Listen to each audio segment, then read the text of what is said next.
Hello, and welcome to Legislative Report. I'm State Representative Lynda Schlegel-Culver of the 108th District in Northumberland and Snyder counties. For the next two programs, I would like to highlight the work done by SEDA COG. SEDA COG is a regional multi-county development agency. They serve as a resource to communities and businesses to grow, helping with infrastructure, housing improvements, economic development, and many other services. On today's show, I'd like to share my discussion with SEDA COG about their housing and weatherization programs. But first, let's hear from Executive Director Bill Seigel, who will provide an overview of SEDA COG and how it functions. We're here at SEDA COG with Bill Seigel, who's the Executive Director of SEDA COG. Good morning. Thank you for doing this with us today. We want to start off by maybe talking about your job here at SEDA COG. You've had a long tenure here at SEDA COG, so maybe how you got to where you are today. Okay. Well, as Executive Director, I guess my job is to keep the wheels under the bus.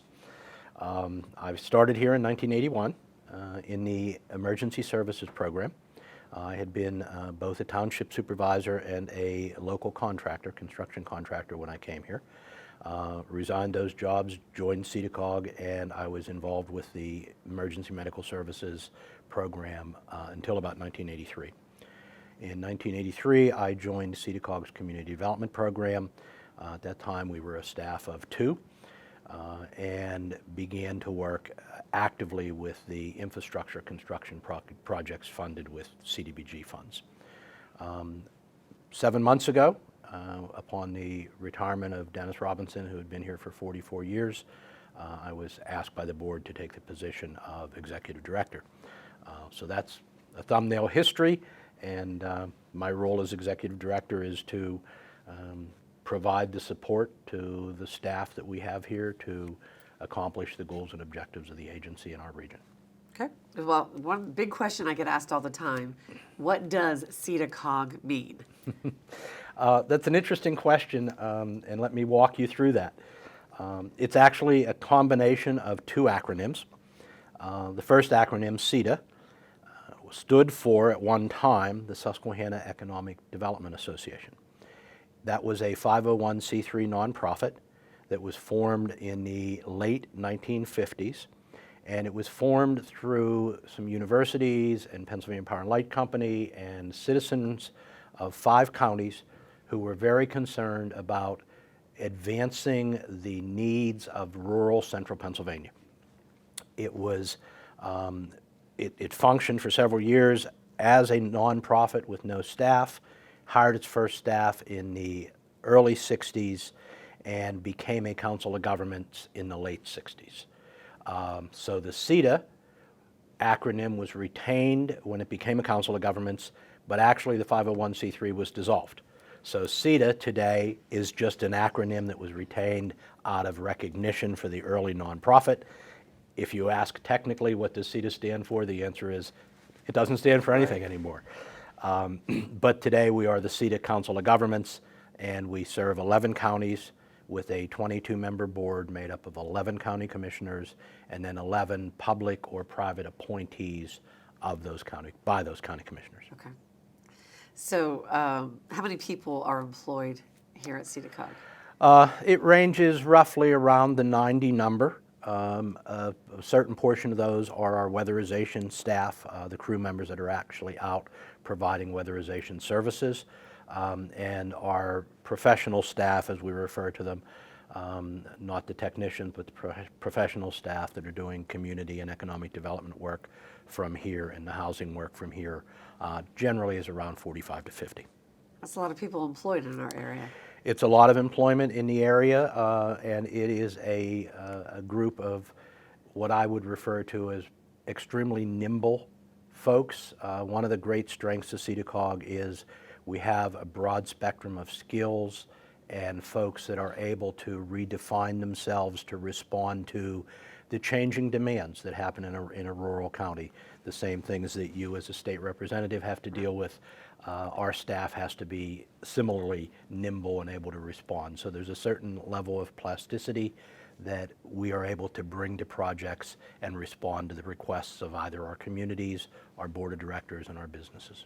And I think to meet those needs, from when it started as an economic development association to the COG, there have been programs added and changes made to those programs over the years.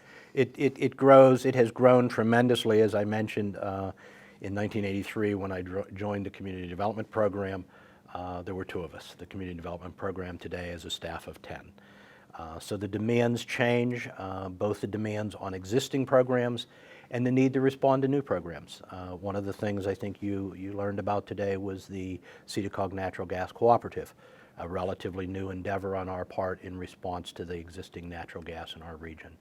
An older example of that is the SEDA COG Joint Rail Authority, which was spun off to maintain rail lines so we could continue to have rail service within our region, and that's been in existence for over 30 years. So yeah, we respond to the demands and the needs. Another example of that would be our flood programs and the flood resiliency efforts that we're engaged in.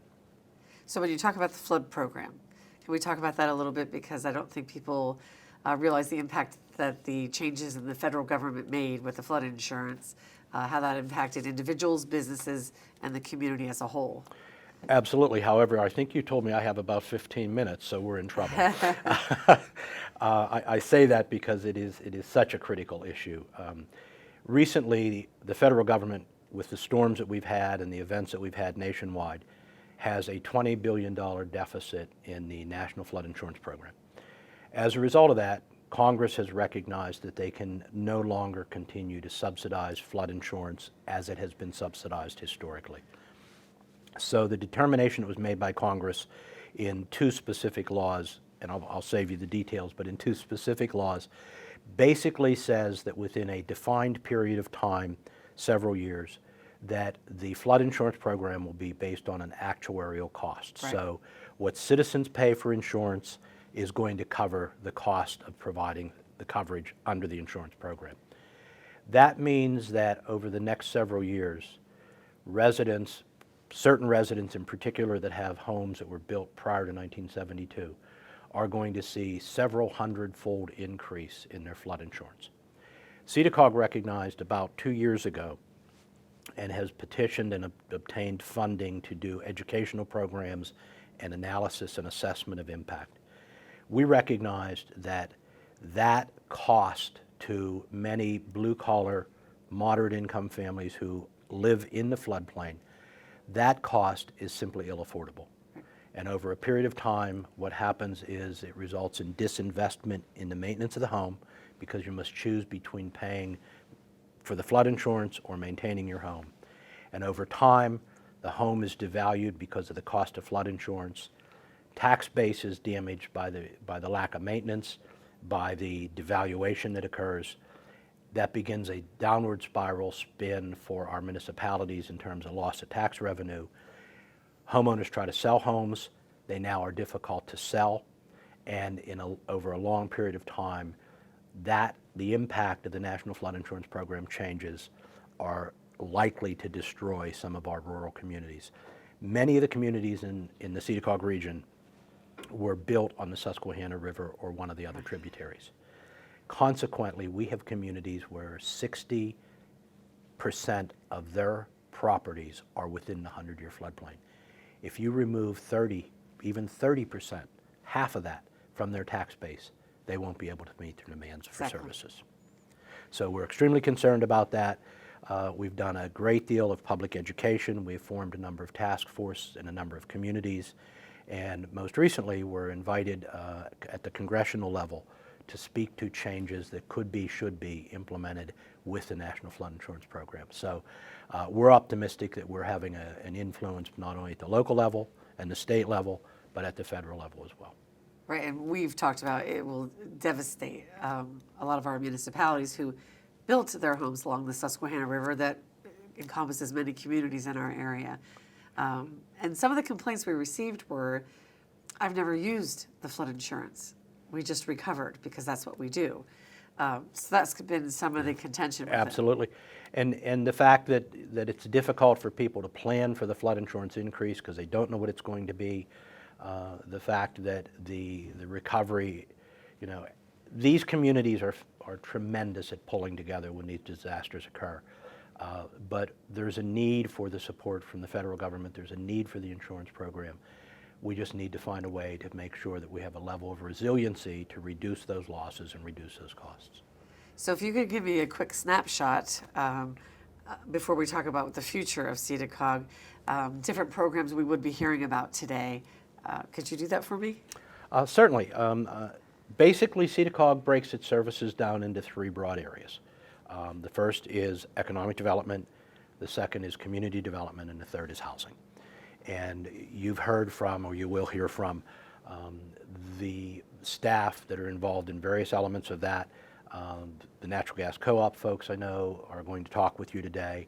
I know our community development and our housing folks are going to talk to you today. So those are the types of services we provide. We have export services that work in helping businesses to export products that they manufacture or export components for products that are being manufactured in other countries. We have services that provide financing to businesses. It's often the bridge finance. We partner with a private financial institution and we take the higher risk in order to make a project affordable and feasible for a bank that otherwise might not feel there's adequate security. We have housing programs that offer programs for lower income homeowners and tenants to weatherize homes. We have programs that offer elderly housing. We're building our 10th elderly housing facility that'll provide about 275 apartments for the elderly total in the 10 units. And we also have housing rehab programs. Most of those programs are in response to the community need or the community desire. We have the rail program, the community development program that builds infrastructure and community facilities throughout our region. So you're going to hear from a lot of those folks over the course of the day. SEDA COG, as I said earlier, we respond to the need that either our communities, our businesses, or our board of directors identify. Maybe I should speak a little bit about the board meeting that happened just this week when one of our board of directors members raised the issue relative to the dairy farm concerns and the plight of the dairy farmer, and we actually are in the process of developing an ad hoc committee that will be made up of our board and staff to partner with the governor's office, with the legislature, and work to potentially develop possibly alternative markets, cheese manufacturing and things of that nature. So that's just a perfect example of the kind of response that we as an agency are able to make and muster the folks to pursue those kind of issues. So when we talk about, this is a great example or segue into what do you see the future of SEDA COG being? The future of SEDA COG, I think, number one, we're in the process of defining that again. At the board meeting this week also, the board approved the completion of a strategic planning process that will engage our customers, our businesses, our communities, our citizenry, our board of directors, our staff, to chart a future for the SEDA COG organization. But I think as I look to the future of SEDA COG, I see that trilogy, if you will, economic development, community development, and housing, continuing to be the focus of the organization, but within each of those three legs, developing and adapting and revising and responding to the needs as we identify them. It may be broadband expansion, it may be dairy farm dilemmas, it may be flood resiliency, not unlike it was natural gas cooperative and it was rail authority and those kinds of programs. So I think we will continue to staff this agency with a broad spectrum of skills, with a staff that is nimble, and we will continue to respond to, be prepared to, and respond to the needs as they're defined by the groups I've mentioned, as well as the partnerships with the legislature. Okay. Well, thank you for your time today. Thank you for lending your staff to me here. I think to sum it up from my end, I think SEDA COG builds strong economies, strong communities, and therefore strong families. Absolutely. Thank you. Thank you for your time. Well summarized. Thank you. After the break, we will hear from more members of SEDA COG about the different programs they have here to offer our communities.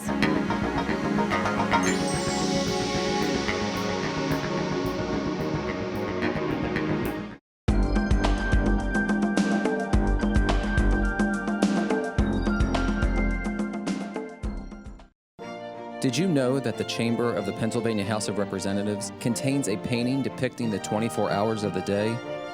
Located in the center of the ceiling, the mural, titled The Hours, was created by artist Edwin Austin Abbey. This wonderful masterpiece charts the setting of the sun, moon, and the many stars that grace the heavens. 24 maidens, who each represent an hour of the day, begin each day in light and gladness and ends in solemn drapery carried on still shoulders. Now you know. Joining us now at SEDA COG, we have Mike Fisher and Glenda Rook. I'm going to let them tell you their job titles, their role here, and we'll get into the programs that they manage. So thank you for being here today. Thank you. Thanks. So you guys want to start off by telling us your job titles? Sure. I'm Mike Fisher, and I'm the chief of the Housing and Weatherization Program here at SEDA COG. And my name is Glenda Rook, and I am the director of the Community Development Program here at SEDA COG. We currently have a staff of 10, and we administer approximately 25 grants with counties, boroughs, towns, and townships specific to Community Development Block Grant Program. Wow. So I know you have separate programs, but oftentimes they overlap. Yes. So should we talk about which program first? Does it matter to either of you? I don't think it matters to me. Why don't I just start in the housing arena, and often I'll just say this, that the community development program and the housing program often work in the same communities or with the same county. Okay. And from our focus, from a housing perspective, we are most interested in assisting that particular community or county with their housing needs. And that could range from maintaining the existing housing stock through a housing rehabilitation program that the community will receive some public funds, and they'll look to us to help them administer that, to maybe creating additional housing for elderly. We have a standalone nonprofit development corporation that we have successfully built 9 elderly housing units in our region. And that all started locally from the elected officials coming to us and saying, hey, we have a concern, we have a need, can you help us create some affordable housing for our elderly population? We also have a very active weatherization program that we're involved with putting techniques or putting material in people's houses that will make their house more energy efficient, stopping the airflow from the air coming from the outside in, or the treated air escaping through the windows, or other air leaks. We have a staff of 25 people that are actually employed that are working in houses on a day-to-day basis. In relationship to the housing rehab activities that we're involved with the various communities, which is different from our weatherization program, we actually work with the homeowner who's eligible to receive that service, and we come up with a detailed work specification, and then we put that out to the private contracting community. And that has multiple benefits in that we're preserving an old housing stock. We're making that homeowner's house more affordable and safer place to live. And I would say about 80% of our participants are elderly. So it really enables them to stay in place in their house longer, because they're at the point in their life, many of them, who can't afford to continue to maintain their homes, or even physically able to get up on the roof and patch the roof and that sort of thing. So these programs enable them to stay in those homes longer. So how would somebody access this program? In many ways, they could contact the municipality directly that they live in and ask if they have something that can help them. And then they in turn would contact us, and then we would follow up directly with that homeowner. Or the homeowner could directly contact us, and we could let them know whether we have the program running in their community to help them or not. Okay, that sounds great. Yeah. Or sometimes it can come through your office or other legislators' we office. have used you many times. Yes, absolutely. And I think, we talk about oftentimes, we're here today because a lot of people know SEDA COG exists. I don't know that they exactly know all the different programs that you manage and how much you help in communities. And I think this is a great time for us to showcase Absolutely. what you're doing in the communities. Absolutely. And just to spin off of the housing program, While during the introduction I mentioned the Community Development Block Grant Program and our 25 clients that we administer that program for, community development is really much more than that. Community development in general, what our primary objective is to improve the quality of life for residents, primarily in rural municipalities. And that can be done through improving their public water sewer infrastructure, street reconstruction. Housing rehabilitation is eligible under the CDBG program. Recreation, public services. There's such a wide, broad range of eligible activities under the CDBG program, but we also get involved with other types of funding sources, and a large part of what we do is we actually become an extension of staff to those municipalities that we have identified as having a need.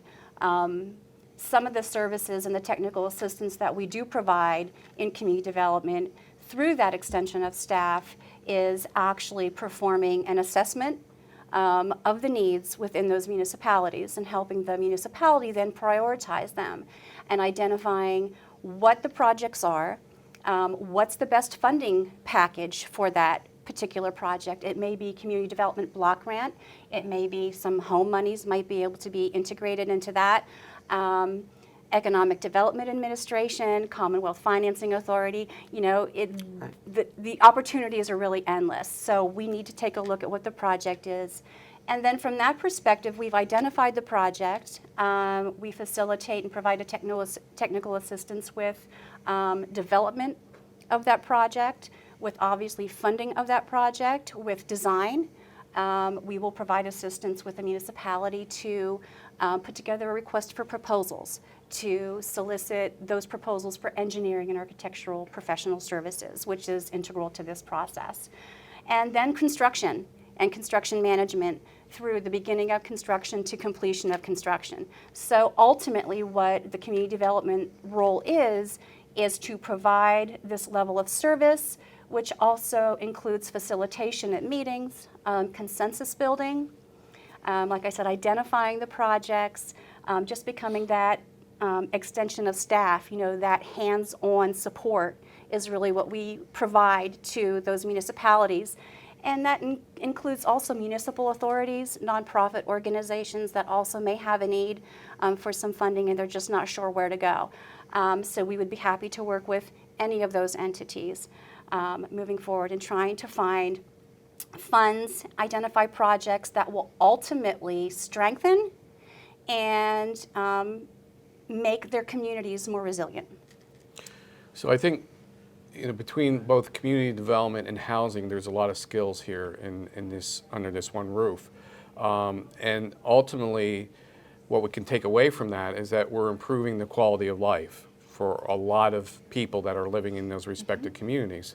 The other thing that I think is really, really important to say is that because of all our skill sets that we have here, and we're able to identify the problem and assist that local community to work through an agreeable solution and how that problem can be addressed, and we take that project then from cradle to grave, bringing in a lot of different partners to make it a reality.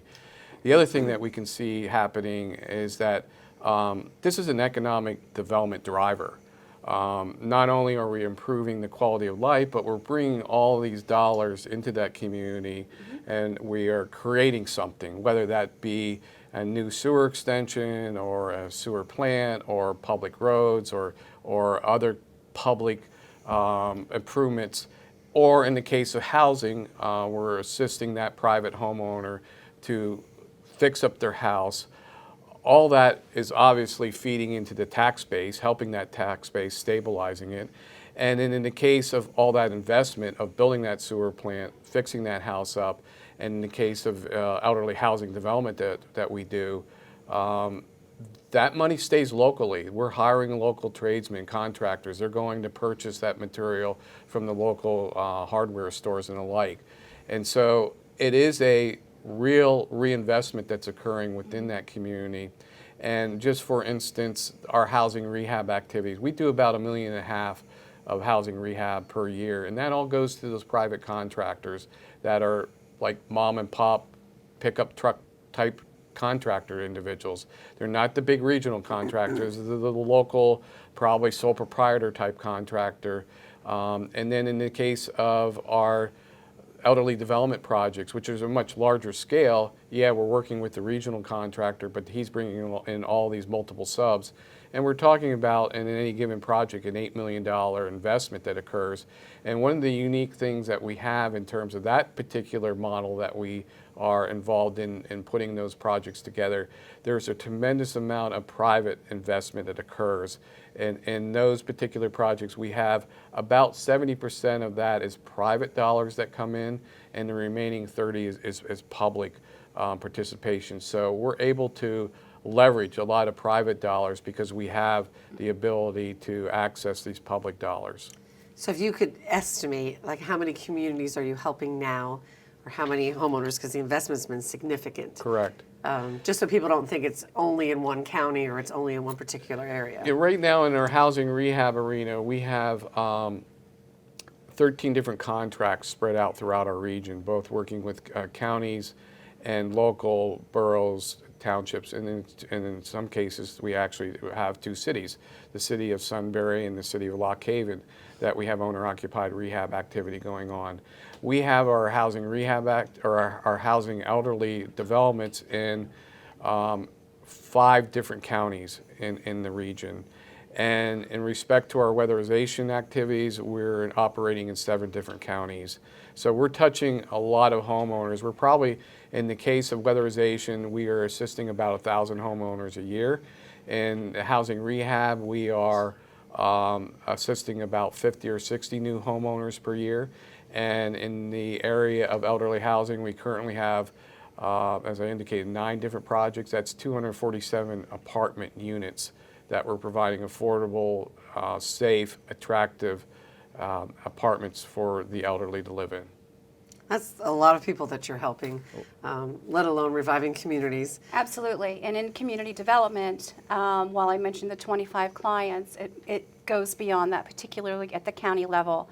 With the rural municipalities, with the municipal authorities, with the nonprofits.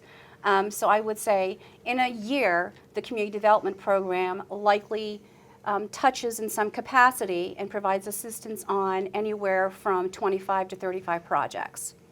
And those projects over a year, we're likely looking at working with anywhere from 50 to 75 municipalities and working to identify projects. And we may not be always be able to help immediately. It's something we may be able to defer to another year, but overall I think that's a really good number. So before we have to wrap this up, I think we could talk about this for hours. We could. All the communities that you've helped and the programs that you have. Anything in conclusion that we wanted to wrap this up, or we want the public to know about the 2 programs you manage? I think with community development, what is important is if there is a need, if a municipality, an authority, a nonprofit has a need, I would suggest that you make an outreach to either your local municipality or go to your county commissioners. And your county commissioners will then make an outreach to SEDA COG. And then we will follow up. We're in the process now of gearing up for the next round of applications for the Community Development Block Grant Program.